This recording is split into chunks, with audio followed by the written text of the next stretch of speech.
Diriwayatkan bahawa Sayyidina Abdullah bin Mas'ud radhiyallahu anhu berkata, sesiapa yang berhasrat menemui Allah Subhanahu wa taala pada hari esok, yakni hari akhirat, sebagai seorang Islam, maka hendaklah dia memelihara solat-solat fardu dengan mengerjakan solat di tempat azan diazankan, yakni di masjid. Allah Subhanahu wa taala telah mensyariatkan untuk Nabi kamu jalan-jalan petunjuk, dan salat berjemaah adalah salah satu daripada jalan-jalan petunjuk itu. Jika kamu bersolat di rumah kamu sebagaimana yang dilakukan oleh mereka yang meninggalkan salat berjemaah, maka sebenarnya kamu telah meninggalkan sunnah Nabi kamu. Dan apabila kamu meninggalkan sunnah Nabi kamu, maka sesatlah kamu. Apabila seseorang mengambil wuduk dengan sempurna kemudian pergi ke salah satu masjid, maka bagi setiap langkah yang dilangkahinya pasti akan dituliskan untuknya satu pahala, dan ditingkatkan satu derajat, dan dihapuskan satu dosa. Sesungguhnya kami melihat bahawa tidak ada seorang pun daripada kalangan kami yang meninggalkan salat berjemaah, melainkan orang yang benar-benar diketahui kemunafikannya. Seseorang itu akan dipimpin oleh dua orang untuk disertakan dalam saf salat berjemaah. Dalam riwayat yang lain dinyatakan bahawa sesungguhnya saya melihat bahawa tidak ada daripada kalangan kami yang meninggalkan salat berjemaah kecuali orang yang terang-terang munafik atau yang sakit.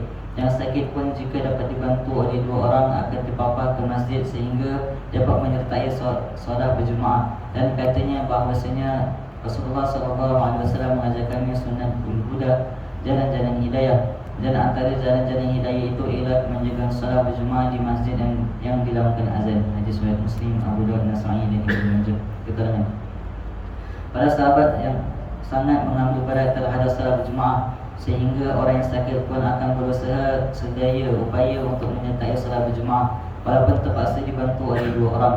Sudah semestinya mereka mengambil berat terhadap salat berjemaah kerana junjungan mereka dan junjungan kita Nabi Muhammad SAW sendiri juga melakukan sedemikian rupa. Ketika hampir wafat, baginda SAW berkali-kali pingsan kerana sakit penat. Baginda SAW berulang kali meminta air untuk berwuduk. Akhirnya baginda SAW dapat berwuduk dengan sempurna. Oleh kerana tidak berdaya berjalan ke masjid, dengan penuh kesusahan dan kepayahan, baginda SAW pergi ke masjid dengan dibantu oleh Sayyidina Abbas radhiyallahu anhu dan seorang yang sahabat yang lain.